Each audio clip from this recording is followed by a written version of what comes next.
BBC Urdu के programme सैरबीर में खुशामदीद। हमारे लंदन स्टूडियो से मैं हूं आदिल शाहजेब। इंडिया में हुजूम के हाथों कत्ल के बढ़ते हुए वाक़यात पर हुकूमत कहती है कि ये हुजूम खुद ही बेकाबू हो रहे हैं, लेकिन हिज़्ब इख्तिलाफ का इल्ज़ाम है कि इसकी जिम्मेदार हुकूमत है। तुम अपना काम करो, हम अपना काम करेंगे। हम स्टेटमेंट देंगे, तुम जो करते हो करते रहो। देखिए 9 बातें जो यादाश्त खो जाने वाली बीमारी, निस्यान या डिमेंशिया से बचा सकती हैं, लेकिन ये 9 बातें भूल ना जाइएगा। और जंबो जेट जैसे देवहैकल मुसाफिर बरदार तैयारे की मांग में कमी, लेकिन इस कमी को पूरा करने के लिए कौन पर तोल रहा है?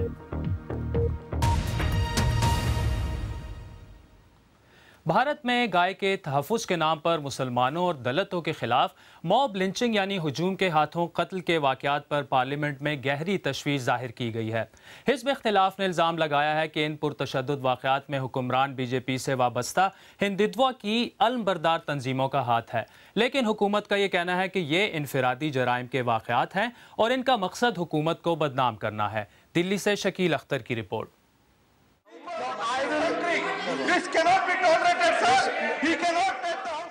मॉब लिंचिंग या हुजूमी तशद्दुद पर पार्लियामेंट में बहस बहुत तल्ख थी। उनकी बकरियां लूट जाती हैं, उनकी भेड़ें लूट ली गई, उनका अनाज लूट ले गया। हिज़्ब इख्तिलाफ ने इल्जाम लगाया है कि गाय के तहफ़्फ़ुज़ के नाम पर मॉब लिंचिंग के वाक़यात को हुकूमत की पुष्टपनाही हासिल है। इस वक्त जितनी भी लिंचिंग है वो रूलिंग पार्टी, संघ परिवार का कोई न कोई आदमी उसमें इन्वॉल्व है। ये अंडरस्टैंडिंग से हो रहा।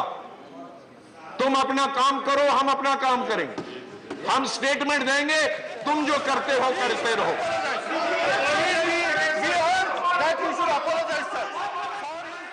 हुकूमत का कहना है कि वाक़यात महज इनफरादी जराइम है और इनका मकसद वज़ीर आज़म मोदी की कामयाबी को नुकसान पहुंचाना है।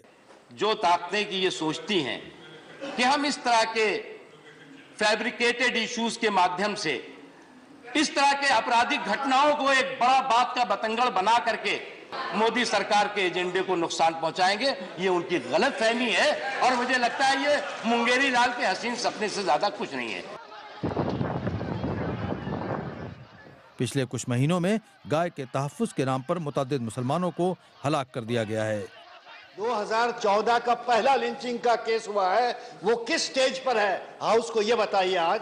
और उसके बाद जितने केसेस हुए हैं उसके दो तरफा सवाल है। पहला तो ये कि इसमें क्यों नहीं SIT फॉर्मुलेट की जाए, क्यों ना फास्ट ट्रैक ट्रायल के पास डिटरेंट पनिशमेंट एक दिया जाए ताकि रुके। इन वाक़यात से पूरे मुल्क में खौफ की फिजा कायम हो गई है। सिविल सोसाइटी इसे हिंदुत्व का एक मुनज़्ज़म एजेंडा समझ रही है। ये जो सरकार है हमारी, उनकी जो आइडियोलॉजी है उसको वो प्रोपेगेट कर रहे हैं। जानबूझ के ऐसी फोर्सेस को उन्होंने अनलीश कर रखा है जिसपे कोई किसी किस्म का कोई रोकथाम नहीं है। तो बहुत साफ है कि वो जो इस तरह हिंदुस्तान को एक हिंदू राष्ट्र में तब्दील करना चाहते हैं, उसका जो एजेंडा है वो आगे लेके वज़ीर आज़म नरेंद्र मोदी ने हाल में इन वाक़यात पर तशवीश जाहिर की है, लेकिन हुजूमी तशद्दुद के वाक़यात में अभी तक बज़ाहिर कोई कमी नहीं आई है। Shakeel Akhtar, BBC news, Delhi. इसी मौजू पर बात करने के लिए हमारे साथ इस वक्त पेरिस से बज़रिए स्काइप मौजूद हैं प्रोफेसर संजय सुब्रमण्यम और दिल्ली से बराह रास्त हमारे नामा निगार शकील अख्तर। जी शकील, इंडिया की पार्लियामान में हुजूम के हाथों कत्ल पर बहस हो रही है। अपोजिशन मोदी हुकूमत पर हमला आवरों की पुष्पनाही का इल्ज़ाम लगा रही है कि ऐसे हमलों के पीछे हिंदुत्व के नज़रियात हैं। हुकूमत ने इसकी तरदीद की है, सच कौन बोल रहा है? देखें जी, जो लोग इन हमलों में मुलव्विस हैं वो अपने आप को अमूमन गौरक्षक बताते हैं। उनका ताल्लुक़ बाज़ हिंदुत्व की तंजीमों से होता है और जो पुलिस होती है वो अमूमन इन्हें पकड़ने में, इन्हें गिरफ़्तार करने से हिचकिचाती है, क्योंकि उन्हें लगता है कि हुक्मरान जमात उनके लिए कहीं मुश्किलात ना पैदा करे। तो कहीं हुकूमत ज़रूर इसकी तरदीद कर रही है, लेकिन जो लोग मुलव्विस हैं वो कम अज़ कम कहते हैं कि उनका ताल्लुक़ हुक्मरान जमात से ही उनका ताल्लुक़ है। अच्छा संजय सुब्रमण्यम साहब, इंडिया में हुजूम के हाथों कत्ल या मॉब लिंचिंग के वाक़यात में तेज़ी से इजाफा हो रहा है, वजह क्या है इसकी? वजह इसकी अगर आप देखें तो यही हो सकती है कि जो हुकूमत है या जो संघ परिवार वगैरह के लोग जो हैं वो शायद ये साबित करना चाहते हैं कि हिंदुस्तानी जो हैं वो अलग अलग दर्जे के हैं। मतलब कि अगर आप हिंदू हैं तो आप ऊंचे दर्जे के हैं, फिर अगर आप मुसलमान हैं या ईसाई हैं या दलित हैं तो आप उस दर्जे के नहीं हैं। तो ये जो है एक कोशिश है उनकी कि इसके ज़रिए जो खौफ जो पैदा हो रही है उनको, लोगों को ये लगे कि हम मतलब कि इस मुल्क में रह रहे हैं लेकिन हम उस दर्जे के नहीं हैं जो हिंदू हैं। अच्छा, वैसे अगर तारीख पर नज़र डाली जाए तो क्या इन वाक़यात को अनोखा कहा जा सकता है? हाँ, मतलब कि ऐसी तो बात नहीं है कि कभी पहले वायलेंस नहीं हुआ है। मतलब कि कत्ल या कत्लेआम होते रहे हैं मुग़ल ज़माने में भी और ब्रिटिश के ज़माने में भी, लेकिन उसमें और इसमें फ़र्क है क्योंकि ये जो है ये कत्लेआम नहीं है। ये ऐसे नहीं है कि हज़ारों लोग मारे जा रहे हैं। ये तो जो जैसे कि ये तो एक हज़ारों छोटे छोटे से ज़ख्म हैं। हाँ? ये वैसी बात नहीं है कि आप एक शहर में या मतलब कि हज़ारों लोग को एक इसमें मार रहे हैं, जैसे कि 84 में हुआ दिल्ली में या गुजरात में हुआ 2002 में। ये अलग है, उससे अलग है। शकील, ये बताइए कौन सही दिमाग शख्स हुजूम के हाथों कत्ल की हिमायत कर सकता है? बात कैसे इस नहज पर पहुँच गई कि अब इसके जायज़ या नाजायज़ होने पर बहस हो रही है? देखें, इसके जायज़ या नाजायज़ होने पर तो ये बिल्कुल कोई बराह रास्त तो कोई इसको जायज़ नहीं ठहरा पाएगा, लेकिन यहाँ पर इफ़ और बट्स जिसको कहते हैं कि बहुत सारे लोग बड़े उसको क्वालिफाई करते हैं जब कोई बात होती है कि अगर आप इसकी मजम्मत करते हैं तो 1984 में सिखों के ख़िलाफ़ जो फसादात हुए थे उसमें उसको क्यों नहीं मजम्मत उसके की, या कोई और फसाद हुआ था। तो एक तरह से अगर देखा जाए तो बिलवास्ता तौर पर कुछ एलिमेंट्स हिमायत ज़रूर कर रहे हैं इसकी, और माशरे में भी एक दबी हुई नफ़रत का इजहार है। मुसलमानों से हिंदुस्तान में इस वक्त काफ़ी बड़ी शदीद नफ़रत का एक जज्बा यहाँ पाया जाता है और बहुत मुनज़्ज़म तरीक़े से सोशल मीडिया पर और दूसरी जगहों पर भी नफ़रत के जज्बात ज़ाहिर किए जा रहे हैं। तो सुब्रमण्यम साहब, ये बताइए, सन 1984 में भी कुछ इस किस्म के वाक़यात हुए, लेकिन उस वक्त भी अक़लियत के साथ ज़्यादती पर समाज की अक्सरियत को कोई तशवीश नहीं थी। 84 और इसमें बहुत फ़र्क है क्योंकि 84 में 4-5 दिन तक मतलब कि अलग अलग शहरों में, खासकर दिल्ली में कत्लेआम हुआ और उसमें कांग्रेस का ज़रूर हाथ था। लेकिन आजकल जो हो रहा है वो अलग अलग जगहों में डिसेंट्रलाइज्ड एक अंदाज में हो रहा है, और ये साबित करना कि जैसे कि ये बीजेपी से जुड़ा हुआ ये बहुत मुश्किल है। लेकिन अब जाहिर है कि दूसरी तरफ अगर आप वज़ीर आज़म हैं और इसके ख़िलाफ़ आप कुछ नहीं कहेंगे तो लोग समझ भी पाएंगे कि क्या आप उसके ख़िलाफ़ हैं या आप सहमत हैं कि नहीं। आप उससे सहमत हैं यानी। शकील, ये बताइए कि कुछ ऐसे इशारे भी मिले हैं कि आप बताइए क्या मिले हैं कि मोदी इंतज़ामिया ऐसे वाक़यात को रोकने के लिए फ़ैसला कुन कार्रवाई कर रही है? देखें जी, ये वाक़यात तो पिछले 2-3 सालों से चल रहे हैं और पिछले कुछ महीनों में काफ़ी बढ़ गए हैं, और आज भी यहाँ टेलीविज़न पर कुछ तस्वीरें इसी तरह की मंज़र पेश किए जा रहे थे। तो इसका इन्हिसार अभी तक तो ऐसा कोई इशारा नहीं मिला है कि कोई मौसर तरीक़े से इसको रोकने की कोशिश की जा रही है। 1-2 बयानात ज़रूर आए हैं, इस पर अब ये देखना होगा कि ये जो बयानात आए हैं क्या वाकई उस पर अमल होता है। लेकिन इस मरहले पर कम अज़ कम किसी को यकीन नहीं है कि हुकूमत इस मामले में वाकई संजीदा है। दिल्ली से शकील अख्तर, पेरिस से संजय सुब्रमण्यम, बहुत बहुत शुक्रिया। पनामा लीक्स की तफ्तीशी रिपोर्ट से मुतालिक दरख्वास्तों की समाअत आज भी जारी रही। सुप्रीम कोर्ट के 3 रुकनी बेंच ने कहा है कि अगर वज़ीर-ए-आज़म नवाज शरीफ के बच्चे लंदन फ्लैट्स खरीदने के ज़राए साबित कर दें तो बच्चे और बाकी सब बरी हो जाएंगे, और अगर ऐसा ना हो तो इसका असर अवामी ओहदा रखने वालों पर भी होगा। हमारे नामा निगार शहजाद मलिक सुप्रीम कोर्ट में मौजूद थे, तफसील वही पेश कर रहे हैं। पनामा लीक्स पर अमल दरामद से मुतल्लिक जो मुश्तरका तहकीकाती टीम है उसने जो अपनी हतमी रिपोर्ट सुप्रीम कोर्ट में पेश की थी, आज उसकी 4थी समाअत हुई है। और आज समाअत के दौरान वज़ीर-ए-आज़म के बच्चों यानी मरियम नवाज़, हसन नवाज़ और हुसैन नवाज़ के वकील सलमान अकरम राजा ने दलाइल दिए हैं और उन्होंने अदालत को ये मुतमईन करने की कोशिश की है कि उनके मुवक्किलीन ने ऐसा कोई काम नहीं किया जो गैर कानूनी हो। इस वक्त हमारे साथ सुप्रीम कोर्ट बार एसोसिएशन के साबिक़ ओहदेदार इकराम चौधरी मौजूद हैं, जो समाअत के दौरान कमरा अदालत में भी मौजूद थे।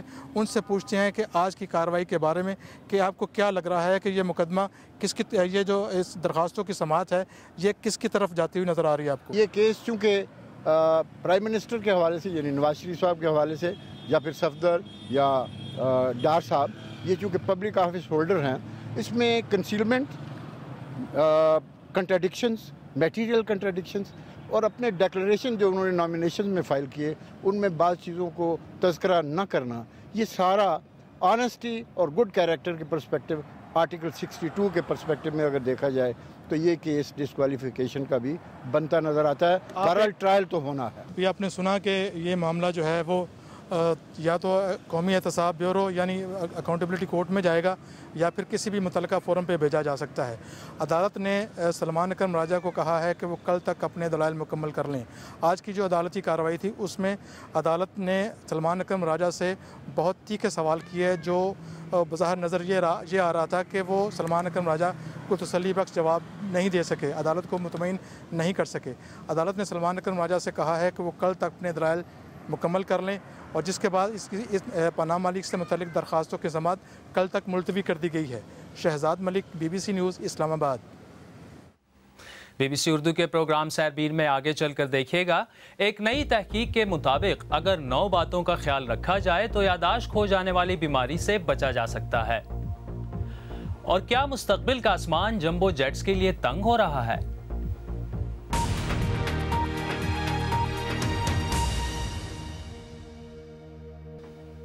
BBC उर्दू के प्रोग्राम सैरबीन में एक बार फिर खुशामदीद। मैं हूं आदिल शाहज़ेब।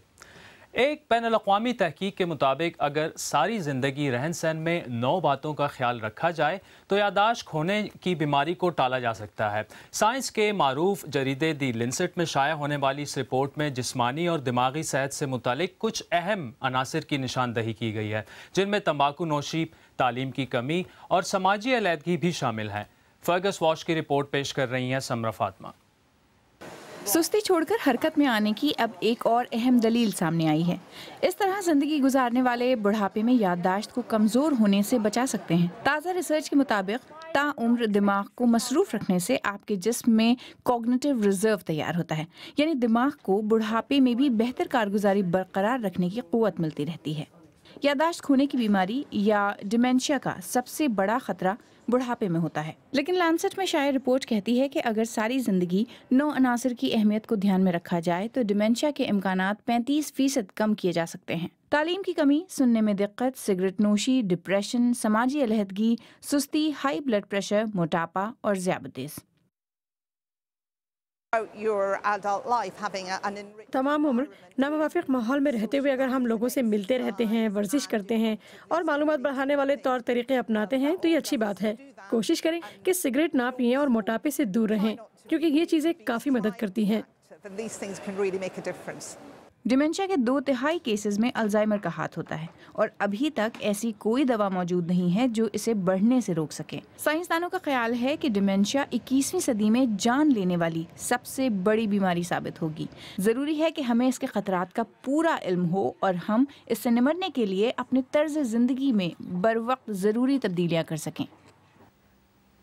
कुछ दीगर आलमी मौज़ूआत पर भी एक मुख्तसर नज़र। जर्मनी का कहना है कि तुर्की में जर्मन शहरियों को हिरासत में लिए जाने के बाद अब वो तुर्की के साथ पहले जैसे ताल्लुकात बरकरार नहीं रख सकता। जर्मन वज़ीर ख़ारजा सिगमर गैब्रियल ने हिरासत में लिए गए जर्मन शहरियों के लिए सिफारती रसाई का मुतालबा किया है। इंडिया के 14वें सदर के तौर पर रामनाथ कोविंद का इंतखाब हुआ है। इनका ताल्लुक इंडिया के पसमानदा दलित तबके से है। वो हुक्मरान जमात बीजेपी के पुराने मेंबर होने के अलावा बिहार के गवर्नर भी रह चुके हैं। और पाकिस्तानी वज़ीर आज़म नवाज शरीफ ने आज अपर दीर और चतराल के दरमियान वाक़े 8.5 किलोमीटर तवील लवारी टनल का इफ्तिताह किया। इस मौके पर खिताब करते हुए नवाज शरीफ का कहना था कि इनका एहतसाब नहीं बल्कि इस्तेसाल हो रहा है। हो सकता है कि आपको हवाई जहाज़ों से कोई दिलचस्पी ना हो, लेकिन ये नाकाबिल तसव्वुर है कि आप जंबो जेट को ना पहचान सकें। जाने पहचाने कोहान वाले इस अजीमुल जुस्सा जहाज़ ने सन 70 के बाद से हवाई सफ़र में इनकलाब बर्पा कर दिया था, लेकिन गुज़श्ता चंद बरसों में जिस तरह बड़े मुसाफिर जहाज़ों की फ़रोख्त कम हुई है, इससे ये ख्याल ज़ोर पकड़ रहा है कि शायद बड़े तैयारों का ज़माना अब ख़त्म हो चुका है। तो ऐसे में जंबो जेट का मुस्तकबिल है क्या, बताएंगे काशिफ कमर। Out of the biggest hangar in the world came the world's biggest plane. इस अजीमुल जुस्सा जहाज ने दुनिया को सुकेड़ दिया था। किसी भी दूसरे जहाज से कम से कम 2.5 गुना बड़े कोहान वाले इस जहाज ने सारी दुनिया में सस्ता हवाई सफर मुमकिन बनाया था। जंबो बनाने के मंसूबे ने बोइंग कंपनी को तकरीबन दिवालिया कर दिया था, लेकिन इसी ने बोइंग को बचाया और बेपनाह मुनाफा भी कमा कर दिया। This is the airplane that gave wings to the world. एक लिहाज से इस जहाज ने दुनिया को उड़ना सिखाया। इसका साइज, बचत और उड़ान की हदें ऐसी थीं कि सारी दुनिया में कहीं का भी सफर मुमकिन हो गया था। लेकिन 50 बरस बाद एयरलाइंस छोटे और कम ईंधन खर्च करने वाले जहाज़ों को तरजीह दे रही हैं और बोइंग का कहना है कि वो मुमकिना तौर पर जंबो बनाना बंद कर सकती है। सन 1970 में पहली बार जंबो बरतानिया आया था। London's Heathrow Airport took the arrival of the world's first fully loaded jumbo jet with surprising ease. और इसने एक शख्स को तो मशहूर कर दिया था। अखबारों में बड़ा शोर था कि पैन एम पहली बार ये जहाज़ यहाँ लाए हैं, तो मैंने भी इसे देखा। ये आपको खुद में समेट लेने वाला और बहुत ख्याल रखने वाला बड़ा सा जहाज़ था। ये बहुत लंबा सफ़र कर सकता था और इसका ईंधन भी कभी ख़त्म नहीं होता था, और इसकी ताज़ा तरीन 400 सीरीज़ में तो सब कुछ बहुत जदीद है। सारे सिस्टम्स डिजिटल हैं और भरपूर काम करते हैं। एक पायलट को और क्या चाहिए। बड़े जहाज़ों में सिर्फ जंबो ही ऐसा नहीं है जिसके नए ऑर्डर्स कम हो रहे हैं। जंबो से भी बड़ा A380 बनाने वाली बोइंग की हरीफ कंपनी एयरबस ने भी कम ऑर्डर्स के पेश नज़र प्रोडक्शन कम कर दी है। लेकिन जंबो फौरी तौर पर ख़त्म नहीं हो रहे, और इसकी एक वजह यह है कि इसमें सामने से कार्गो लादा जा सकता है।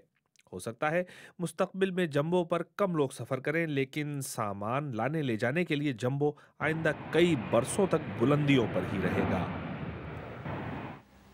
अगर आप चाहें तो मुझसे और हमारी टीम के दीगर साथियों से ट्विटर पर भी रब्ता कर सकते हैं। मेरा ट्विटर हैंडल है @आदिल शाहज़ेब। इसी के साथ सैरबीन इख्तिताम को पहुंचा। आदिल शाहज़ेब को इजाज़त दीजिए। खुदा हाफिज़।